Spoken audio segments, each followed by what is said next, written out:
16 de abril de 1945. 9.000 aviones soviéticos iniciaron un devastador bombardeo contra 700.000 soldados alemanes en los momentos finales de la Segunda Guerra Mundial en Europa. Aquella era la hora de la verdad para el Tercer Reich de Adolf Hitler. Había tal cantidad de humo sobre Berlín que cuando mirabas hacia allá abajo era como estar sobrevolando el mismo infierno. En el camino de la Unión Soviética había una fortaleza llamada Berlín. Rodeada por un círculo de hombres y acero, esa ciudad sería testigo de una batalla de venganza como ninguna en toda la historia de la humanidad. Cada vez sentíamos más rabia. Y en esas condiciones, cuando el enemigo aparece, acabas con él. ¿Es él o tú? Dentro de Berlín, cada casa se convirtió en una auténtica fortaleza. Para lograr avanzar un simple metro, las fuerzas soviéticas tenían que hacer uso de toda su artillería. Esa batalla costó la vida a miles de civiles que quedaron atrapados en la ciudad. Cuando las bombas explotaban, el suelo se estremecía y pensabas, si la casa se desmorona, se habrá acabado todo. No podrán sacarnos de aquí. Mientras se destruía el corazón de la Alemania nazi, los aviones de reconocimiento patrullaban el cielo. Y día tras día registraban el implacable avance del ejército soviético. Ahora, por primera vez, estas fotografías olvidadas se han combinado con gráficos en 3 dimensiones para obtener una panorámica de la batalla que se extendía a sus pies. Esto es la prueba perdida de la batalla de Berlín.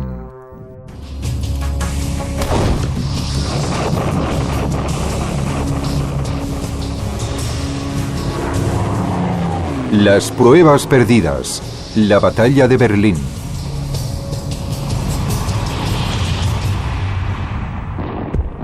...16 de abril de 1945... En mitad de la noche, los soldados soviéticos corrían para situarse en sus posiciones de ataque... ...para la batalla definitiva de la Segunda Guerra Mundial en Europa.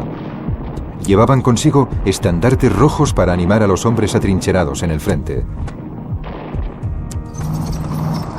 Flotas enteras de tanques se preparaban para unirse al avance, mientras los aviones reunían 7 millones de proyectiles para el primer ataque de artillería. Empezaba la cuenta atrás para la batalla de Berlín. La operación Berlín tuvo algo de especial. Todo el mundo tenía la sensación de que se trataba del fin de la guerra. La moral de los soldados estaba por las nubes. A pesar de todas las derrotas que habíamos sufrido, queríamos intentar con todas nuestras fuerzas llegar a Berlín y poner punto final a la guerra. Al este, el Ejército Rojo destruyó la línea alemana en Rusia y avanzó sin problema alguno por Polonia hasta los ríos Neisa y Oder. Al oeste, las fuerzas aliadas guiadas por el general Eisenhower cruzaron el Rin y las unidades especiales estadounidenses alcanzaron el río Elba a tan solo 80 kilómetros de Berlín. El honor de tomar la ciudad podría haber sido de cualquiera de los dos bandos. Pero en la conferencia de Yalta, celebrada en febrero, se decidió que Berlín estuviera dentro de la zona de ocupación soviética. Stalin se aseguró de que se llevaría el premio. Stalin estaba completamente convencido de que debía controlar Berlín y que con el control de Berlín en su poder dominaría toda la Europa central y oriental de la posguerra. Pero Stalin no quería que nadie se enterase de su gran interés por Berlín y por eso le dijo a Eisenhower que Berlín no era tan importante. Y Eisenhower le creyó. No solo creyó que Stalin no quería Berlín, sino que Stalin le convenció de que él tampoco la quería. Mientras los aliados se encargaban de los últimos núcleos de resistencia en el oeste y conseguían refuerzos para el avance hacia el sur de Alemania, Stalin se preparaba para la decisiva batalla de Berlín. Reunió 2,5 millones de hombres, 6.500 vehículos acorazados y 42.000 cañones para hacer frente a la línea defensiva situada a lo largo del Oder y del Neisa. Al mejor comandante de la Unión Soviética, el mariscal Georgi Zhukov, se le otorgó el mando del grupo militar más próximo a Berlín, el primer frente bielorruso. Frente a las fuerzas soviéticas había 700.000 soldados alemanes. Muchos eran reclutas poco experimentados que no disponían de suficientes tanques ni artillería. Aún así, los soldados alemanes estaban decididos a luchar hasta la muerte para defender su ciudad. Los aviones de reconocimiento aliados inmortalizaron el curso de esta gran batalla. Ahora, combinadas con gráficos en 3 dimensiones, estas viejas fotografías olvidadas nos ayudan a disipar la niebla de la guerra. A las 3 en punto de la madrugada, la batalla de Berlín empezó con la ensordecedora descarga de 9.000 cañones. Colocados juntos rueda con rueda, los cañones destruyeron la línea alemana situada en la orilla izquierda del Oder. Las trincheras y los cañones quedaron pulverizados por la lluvia de proyectiles y bombas. No digo que no tuviéramos miedo, ni que no estuviéramos preocupados, porque era evidente que lo estábamos. Pero teníamos claro que debíamos cruzar el río, ocupar una zona estratégica y utilizarla como punto de partida para el gran ataque.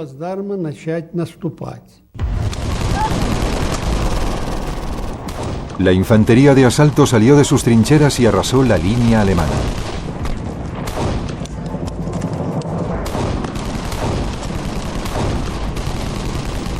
Por orden de Zhukov, se instalaron 143 reflectores en el frente. Se encendieron para iluminar la zona y facilitar el ataque de las tropas soviéticas. Pero este plan fracasó por completo. Encendieron los reflectores a unos 200 o 300 metros por detrás de nuestra línea. Pero la nube de polvo era tan densa alrededor de las posiciones alemanas que los rayos de luz simplemente no podían atravesarla. Al reflejarse en el espeso humo, la luz de los reflectores cegó a los soldados del Ejército Rojo. Y al quedar recortadas sus siluetas en la luz, se convirtieron en presas fáciles para los tiradores alemanes. Frente a nosotros había unos campos minados. El fuego enemigo era muy intenso y muy preciso. Los alemanes habían preparado su defensa con gran cuidado. No es de extrañar que consiguieran rechazar nuestro avance. Al despuntar el alba, la línea alemana seguía aguantando. El enemigo opuso una resistencia feroz. Nos disparaban y bombardeaban con todo tipo de artilugios, armas pequeñas, artillería y morteros. Incluso lanzaban bombas desde los aviones. La ofensiva de Zhukov no daba resultado alguno. Pero 90 kilómetros al sur se lanzó la segunda fase de la Operación Berlín. A lo largo de un tramo de 400 kilómetros sobre el río Naisa, el mariscal Iván Koniev, del primer frente ucraniano, inició su propio ataque.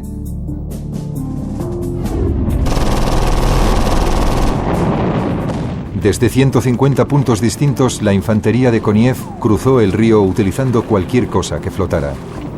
En tan solo 20 minutos habían conseguido establecer una cabeza de puente en la orilla oeste. Una vez construidos los puentes, los tanques de Koniev cruzaron rápidamente. A pesar del contraataque brutal de los alemanes, Koniev consiguió avanzar 13 kilómetros. Pero en el norte el ataque de Zhukov era sofocado una vez más.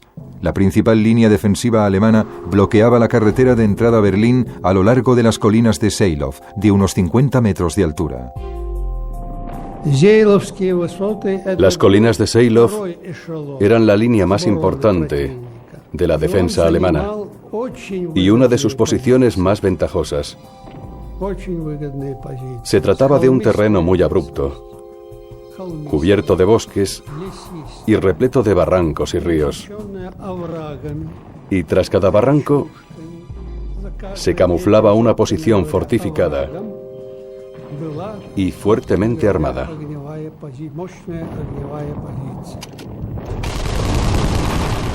Todos los ataques contra estas colinas fueron repelidos con grandes pérdidas humanas. A las 3 de la tarde, Stalin comunicó a Zhukov que Koniev había conseguido cruzar el río. Enfurecido por el fracaso de su propio plan y por la posibilidad de que Koniev llegara antes que él a Berlín, Zhukov ordenó avanzar a 2 unidades de tanques para que acabaran con el bloqueo, pero el resultado fue un auténtico caos. Los tanques intentaron ascender por las colinas de Seilov, pero la pendiente era de 45 grados. No pudieron avanzar más de 4 o 5 metros antes de que las cadenas perdieran agarre y los tanques rodaran colina abajo. Los tanques de Zhukov avanzaron sobre Loderbrook, el pantano a orillas del río Oder, removiéndolo todo de tal forma que dificultó el avance de la artillería. En plena desesperación para intentar conseguir los plazos impuestos por Stalin, Zhukov llegó a sus tropas al límite. Al final del primer día, los defensores alemanes habían sufrido pérdidas enormes a causa de la descarga de más de 1 millón de proyectiles y bombas. Pero cada minuto que conseguían mantener al ejército de Zhukov en el Oder evitaba que la ciudad se convirtiera en una auténtica carnicería.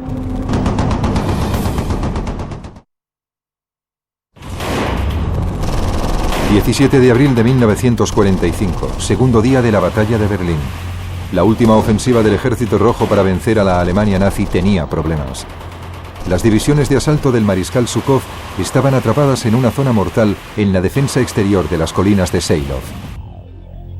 La cima de las colinas era un laberinto repleto de tanques, búnkeres y armas de fuego. Pero el mariscal Zhukov estaba totalmente decidido a cruzar la línea alemana y llegar hasta el corazón de Berlín. Recurrió al reconocimiento aéreo con el fin de descubrir el punto débil de las defensas en las colinas de Seilov. La ciudad de Seilov se convirtió en el baluarte principal de la línea alemana. Bombarderos soviéticos disparaban a las posiciones armadas mientras la artillería destruía la línea con bombas y proyectiles. Zufar Sadardinov, tripulante de uno de los tanques, fue enviado para hallar una nueva ruta hacia la cima. En cuanto aparecimos por el horizonte, los alemanes empezaron a bombardear la zona con morteros. Y la primera bomba cayó justo al lado del capitán, que estaba a mi derecha. Yo perdí el conocimiento y cuando desperté vi al capitán en el suelo, muerto. Empezó el siguiente ataque, pero los cañones de 88 milímetros alemanes disparaban a los tanques soviéticos desde lejos y la infantería los perseguía entre los astillados pinos con los mortíferos Panzerfaust. En esta implacable batalla se destruyeron 152 tanques soviéticos. A las 3 de la tarde, la aviación alemana lanzó ataques suicidas sobre los puentes del Ejército Rojo sobre el río Oder. Pero un enjambre de cazas soviéticos eliminó del cielo hasta el último avión de la Luftwaffe. Mientras los ataques soviéticos continuaban, Adolf Hitler intentaba animar a sus tropas con un discurso de odio. En estos momentos, toda la nación alemana os mira, mis guerreros del Este, y espera que con vuestra determinación, vuestro fanatismo, vuestras armas y bajo vuestro liderazgo, el ataque bolchevique acabará en un baño de sangre. Stalin, en su propia locura, creyó que los aliados occidentales aún querían entrar en Berlín antes que él. Así que indujo a Zhukov y a su rival, el mariscal Koniev, a una carrera a muerte por la ciudad. Stalin cogió a sus dos mejores generales, Zhukov y Koniev, y los utilizó como a dos agresivos perros de guardia, haciéndoles competir hacia Berlín. Y cada vez que Koniev avanzaba un poco, Stalin tiraba de la correa, dejando así que Zhukov le alcanzara. Por tanto, tenemos a estos dos perros de caza que luchan por llegar a Berlín, pero que dependen completamente de la voluntad de Stalin. 80 kilómetros al sur de las colinas de Seilov, los tanques de Koniev seguían avanzando. Los aviones soviéticos les abrían paso con sus bombardeos sobre los bosques. Cuando llegaron a la siguiente línea alemana, situada a lo largo del río Spree, los tanques cargaron sobre la debilitada defensa alemana.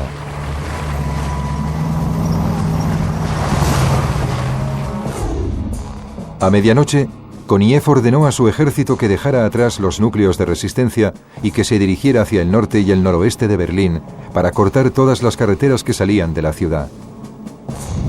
80 kilómetros al norte, Zhukov ordenó a sus hombres que atacaran y tomaran las posiciones de Seilov.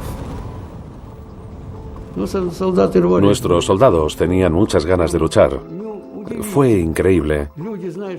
Todos sabían que aquella podía ser la última batalla de la guerra, pero corrían y entraban en combate sin prestar atención a las balas y granadas, sin pensar en el hecho de que podían morir o resultar heridos. Sobre las 6:45 de la tarde, los alemanes estaban exhaustos. Divisiones enteras empezaron a desintegrarse y los supervivientes regresaron a Berlín o a los bosques del sur de la ciudad. Zhukov tenía por fin abierta la vía de entrada a Berlín que hacía 4 días que reclamaba. Su ejército estaba a 60 kilómetros del centro de la ciudad, pero la carnicería había sido terrible. En las colinas de Zielou, los soviéticos perdieron unos 30.000 hombres, mientras que los alemanes sufrieron unas 10.000 bajas.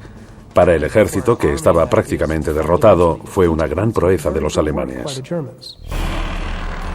La carrera seguía entre Zhukov y Koniev. Mientras los hombres de Koniev se acercaban a Berlín por el sur, Zhukov ordenó a sus hombres que entraran por el este y rodearan la ciudad desde el norte. A las 10 de la mañana, los 1000 proyectiles del último bombardeo aliado empezaron a caer sobre la ciudad. La primera alarma de ataque aéreo significaba «se aproximan los bombarderos». Era un sonido largo y continuo. Luego venía el caos que no podremos olvidar ya jamás en la vida.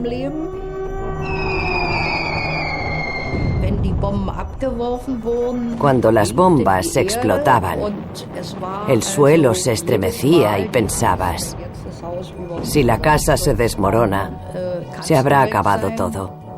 No podrán sacarnos de aquí. Una vez finalizado el asalto, el ejército nazi realizó un desfile militar para celebrar el 56º cumpleaños de Adolf Hitler. En su última aparición pública, Hitler otorgó medallas por la lucha en el este. El líder del Tercer Reich depositó sus esperanzas en la entrega fanática de los adolescentes alemanes. Esos cerdos intentan destruirnos. Cada vez sentíamos más rabia. Y en esas condiciones, cuando el enemigo aparece, acabas con él. Era él o tú. Y con un poco de suerte yo seré más rápido. Eso es lo que te pasaba por la cabeza, o al menos por la mía. Cuanto más se acercaban los soldados rusos, más nervioso me sentía. No era miedo, era más un sentimiento de ya vienen, ahora veremos qué soy capaz de hacer contra ellos. Nunca quise esconderme. No pretendo hacerme el héroe, pero cuanto más se acercaba el peligro, más emocionante me resultaba todo. A medida que el ejército soviético se cernía sobre Berlín, esos jóvenes y sus abuelos recibieron órdenes de convertir la ciudad en un gran Stalingrado y a la vez en la tumba del ejército soviético.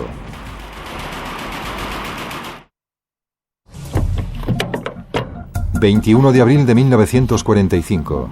En el suburbio berlinés de Marsan, los artilleros soviéticos se preparaban para un bombardeo histórico. Los proyectiles llevaban inscritos mensajes como «por Stalingrado» o «para el canalla de Goebbels». A las 9:30 de la mañana las bombas empezaron a caer. Los proyectiles recorrieron 16 kilómetros para acabar cayendo en el centro de Berlín. Por primera vez en toda la guerra, el corazón del Tercer Reich de Hitler se encontraba al alcance de la artillería enemiga. El ejército soviético estaba a las puertas de la ciudad. Los proyectiles llegaron tan repentinamente que ni siquiera los oíamos. Durante los bombardeos se oye el silbido de las bombas mientras caen antes de explotar. Si las oyes, puedes ponerte a cubierto, pero si no, ya no hay nada que hacer. Te quedas paralizado. Es más una situación de a cubierto inmediatamente. Tras 4 días de dura batalla en el este de Berlín, las fuerzas soviéticas consiguieron destruir las líneas de defensa exteriores alemanas. Al sur de la ciudad, las columnas de tanques del mariscal Koniev se aproximaban al canal Teltov y al suburbio de Potsdam. Al mismo tiempo, los hombres del mariscal Zhukov se acercaban a las ciudades del norte y avanzaban hacia los suburbios del este. Solo hacía 6 semanas que Hitler había ordenado que se construyera una amplia red defensiva dentro de la ciudad. Las tropas soviéticas tenían que ser detenidas en principio por minas terrestres y sistemas de trincheras canalizados hacia zonas de destrucción. Las barricadas y los cañones debían proteger todas y cada una de las calles. Pero no habían tenido tiempo suficiente y faltaban tanto hombres como recursos. La defensa estaba a medias y solo habían 41.000 hombres en la guarnición. La mayoría eran policías, hombres mayores formados como guardias locales llamados Volkssturm y adolescentes de las juventudes hitlerianas como Wolfgang Urbanski. Por primera vez, nos dieron uniformes y equipos de verdad. Me parecía Rambo. De izquierda a derecha llevaba granadas de mano, granadas de mango, 2 pistolas y, lo más importante de todo, una ametralladora. A las 7 de la tarde del 6º día, el Ejército Rojo alcanzó el canal Teltow. Solo separaban 36 metros de agua sus tanques del centro de la capital de Hitler. Pero los refuerzos de Berlín llegaron justo a tiempo. Forzadas por los hombres de Zhukov, las unidades que tanta resistencia habían opuesto en las colinas de Seilov llegaban de nuevo al centro de la ciudad. Estos 45.000 soldados se convirtieron una vez más en la columna vertebral de la defensa. Traían consigo 60 tanques para bloquear el avance de la armada soviética. El círculo de acero soviético se cerraba sobre Berlín, pero Hitler resistía en la ciudad condenada. Desde su búnker, bien escondido bajo la Cancillería del Reich, Hitler seguía dando órdenes a tropas inexistentes y exigía ataques suicidas a sus exhaustos soldados. La escena del Führerbunker es casi una escena cómica de esas comedias francesas en las que las puertas se abren y se cierran y la gente se cuela en las habitaciones y negocia y sale a escondidas y vuelve a entrar a hurtadillas. Y el único actor que está siempre en el escenario es el chiflado del centro, el propio Hitler, volviéndose cada vez más irracional y perdiendo el contacto con la realidad. Mientras Koniev se preparaba para cruzar el canal Teltow por el sur, el ejército de Zhukov empezó a su vez la invasión por el este y el sudeste. Stalin había fijado un límite entre las líneas de avance de los 2 mariscales, pero empezó a cerrarlo hacia el centro de la ciudad. Ahí, el edificio en ruinas del Parlamento, el Reichstag, sería el objetivo, el corazón simbólico de la Alemania de Hitler.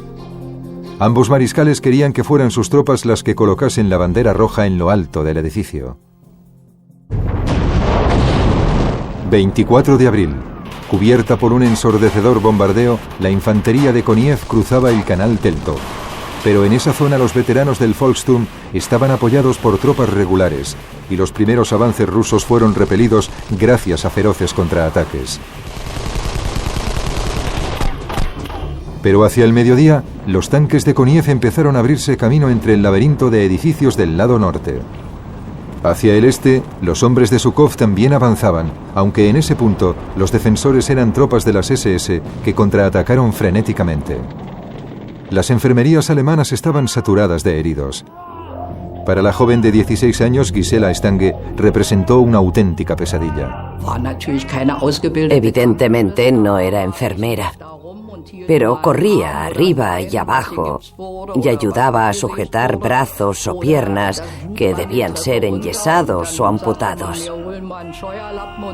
Había sangre bajando por las escaleras y me ordenaron limpiarla para que nadie la viera. Por supuesto, todo aquello me afectó profundamente. Antes no lo hacía siempre, pero tras aquello volví a rezar todas las noches antes de irme a dormir.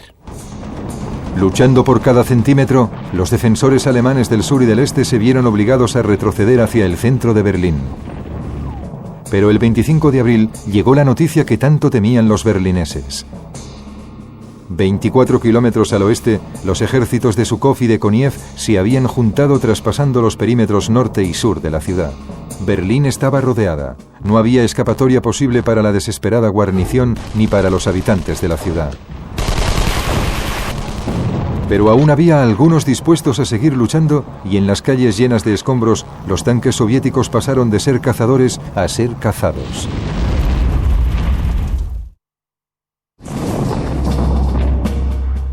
...26 de abril de 1945... ...10º día de la batalla de Berlín...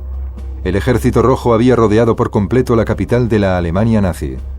...el golpe final de la Unión Soviética para derrotar la ciudad estaba a punto de empezar... Pero antes, una parte del ejército del mariscal Koniev puso rumbo a Torgau, 120 kilómetros al sudoeste, junto al río Elba. Allí se encontraron frente a frente con unidades del primer ejército de los Estados Unidos.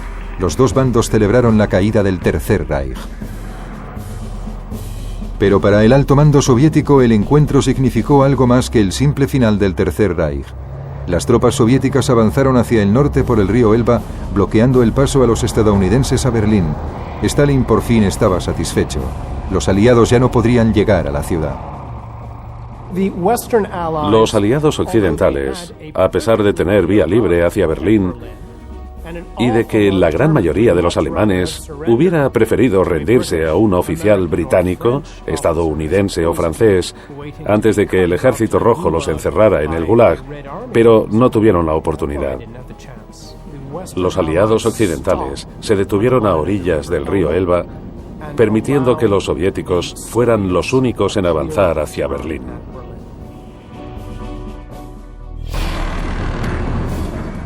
Más de 460.000 soldados soviéticos, 3.000 cañones y 1.500 tanques estaban preparados para el asalto final al corazón de Berlín. En el cielo, los aviones soviéticos de reconocimiento jugaron un papel vital en el control del avance de sus propios ejércitos. Mirábamos el mapa y decíamos: esta zona ya es nuestra. Y el comandante la sombreaba con un lápiz. Y esto también es nuestro, aunque aquí queda algo de resistencia. Así que tendríamos que mandar una unidad para hacernos con esa casa. Así es como lo hacíamos. Al este, los hombres de Zhukov avanzaban siguiendo el río Spree hacia el corazón de la ciudad. Al sur atacaban desde las posiciones avanzadas del canal Teltov. Tras una despiadada lucha, se hicieron con el aeropuerto de Tempelhof. El último punto de unión con el resto de Alemania quedó definitivamente cortado. Los alemanes se dispersaban en pequeños grupos a medida que se les obligaba a retroceder.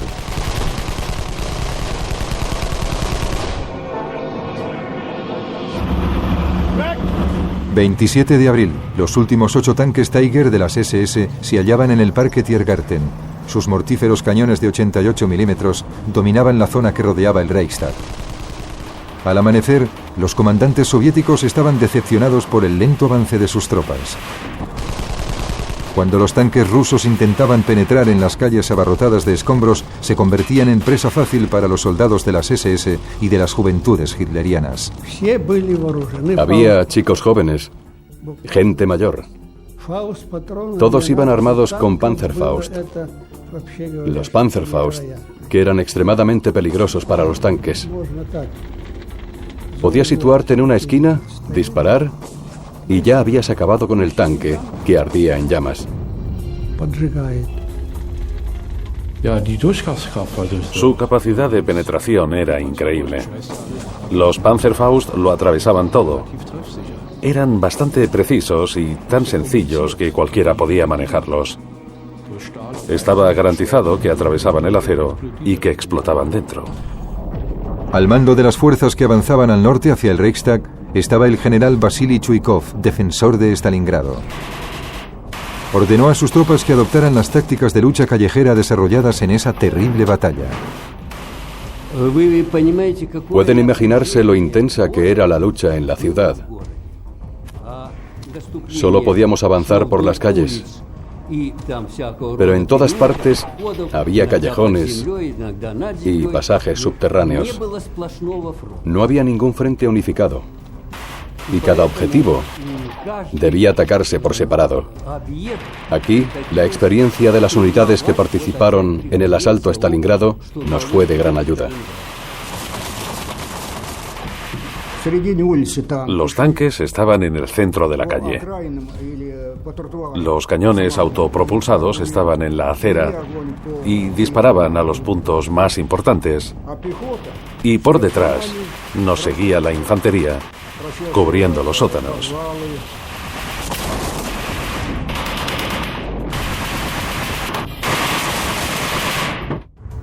Pero las fuerzas de avance soviéticas se encontrarían con unas estructuras colosales que no serían capaces de vencer.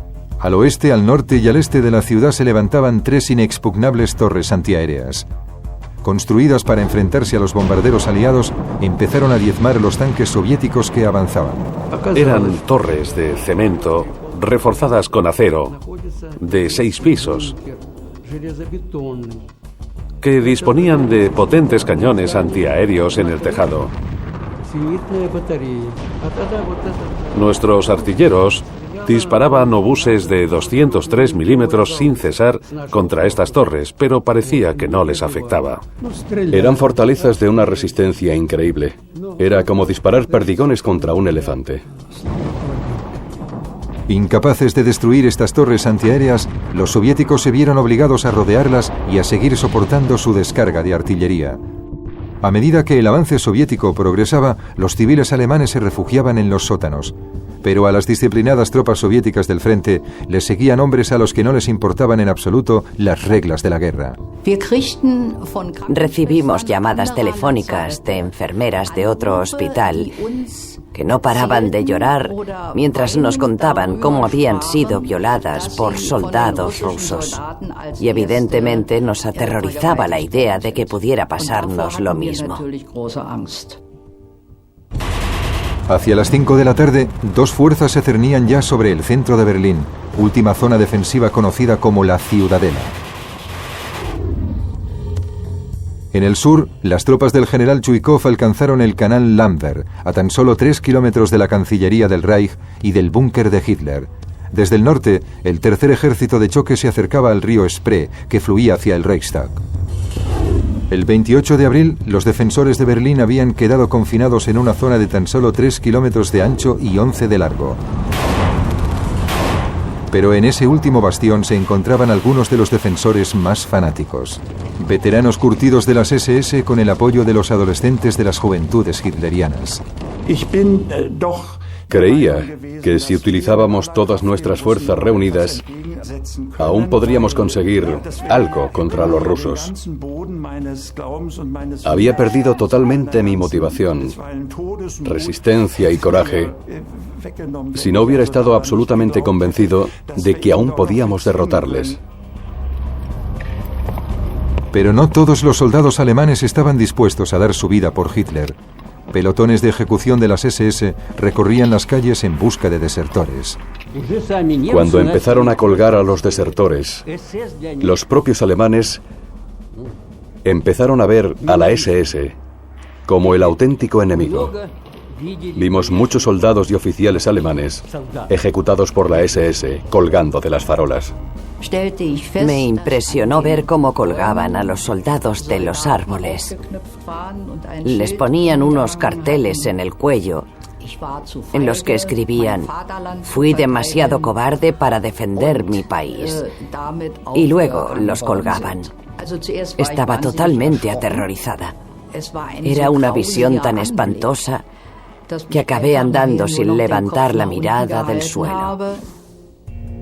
Hacia las 2 de la tarde, algunas unidades del Ejército Rojo alcanzaron el puente Moltke en el río Spree. A 350 metros a través del humo se divisaba el edificio del Reichstag. La infantería prosiguió su avance, pero el puente estaba repleto de alambradas y minas. Se inició un tiroteo desde los edificios de la otra orilla. Pero las tropas soviéticas siguieron adelante con un coraje temerario.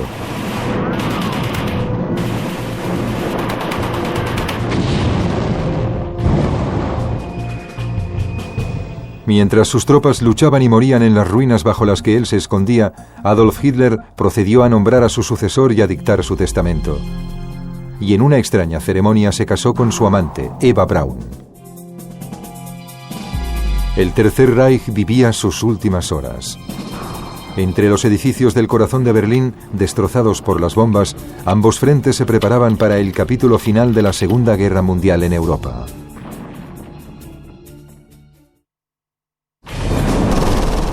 ...29 de abril de 1945...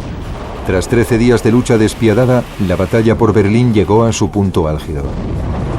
El Ejército Rojo se cernía sobre el centro de la ciudad desde todo su perímetro.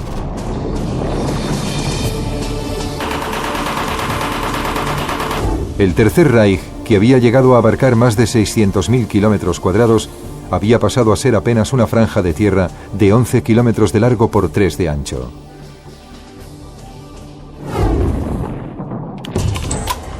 El tercer ejército de choque soviético se preparó para avanzar el último centenar de metros hasta el Reichstag, corazón simbólico de la Alemania de Hitler.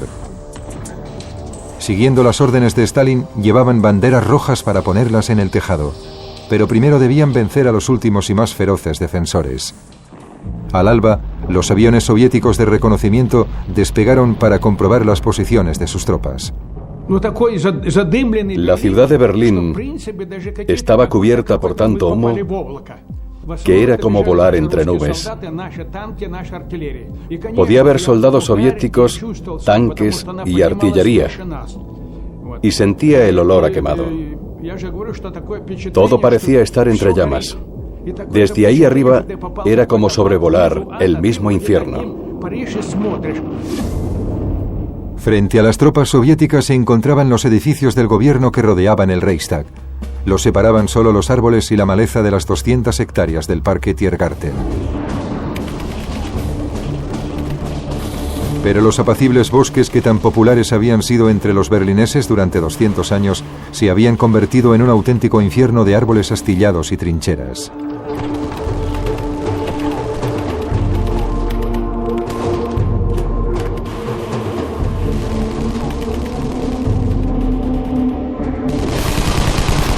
El primer obstáculo que encontraron los soviéticos fue el fortificado Ministerio del Interior. Los soldados rusos lo llamaban la casa de Himmler. Bajo un fuego espantoso, se abrieron paso por la puerta principal y se enzarzaron en una desesperada lucha cuerpo a cuerpo y sala por sala.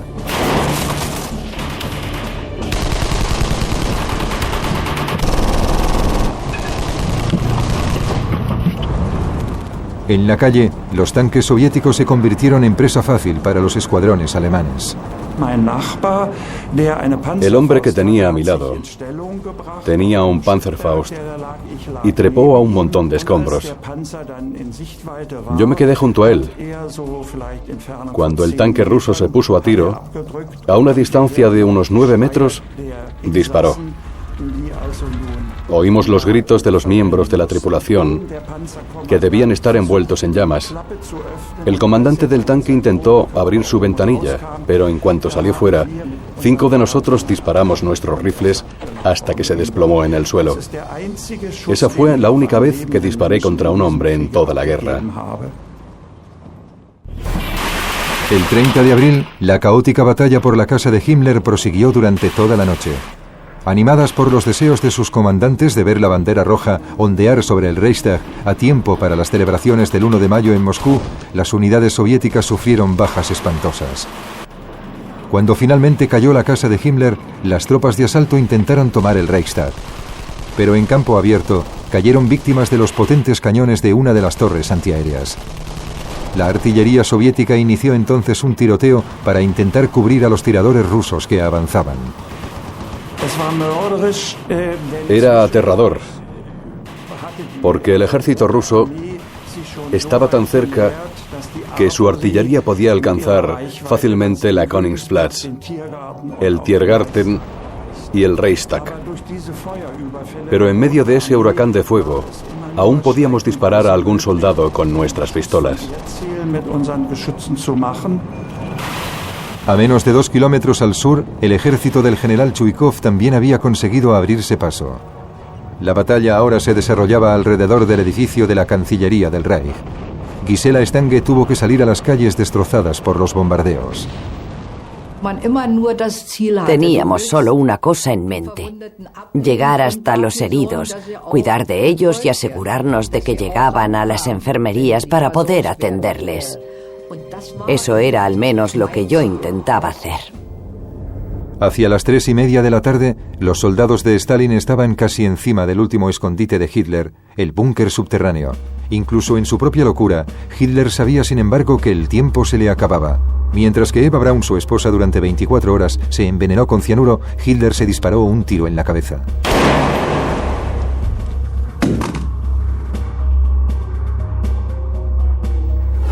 Sin saber de la muerte de su líder, la guarnición de las SS y las juventudes hitlerianas seguían luchando. A las 6 de la tarde, las patrullas soviéticas de asalto consiguieron finalmente llegar al edificio. Vi esos dos enormes pilares y luego la cúpula que estaba medio derruida, destrozada por las bombas. La batalla continuaba y desde ahí arriba podía ver los destellos de luz de las granadas que aún explotaban en el interior. Se inició una implacable lucha cuerpo a cuerpo a medida que los hombres se perseguían por las salas en llamas y llenas de humo. La batalla se acabaría decidiendo con pistolas, granadas e incluso cuchillos.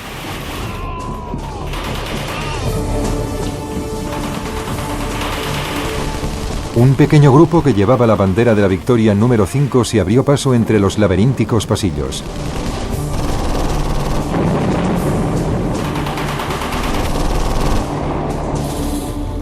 Una vez en el tejado destruido por las bombas, izaron la bandera roja. Días más tarde, la colocación de esta bandera se repitió para las cámaras. 1 de mayo, la batalla proseguía. Pero la noticia de la muerte de Hitler fue como un jarro de agua fría. El hecho de que Hitler se casara y que luego se suicidara realmente acabó con toda mi fe en el Tercer Reich. Yo creía sinceramente en nuestra victoria hasta el último segundo, por muy tonto que pueda parecer.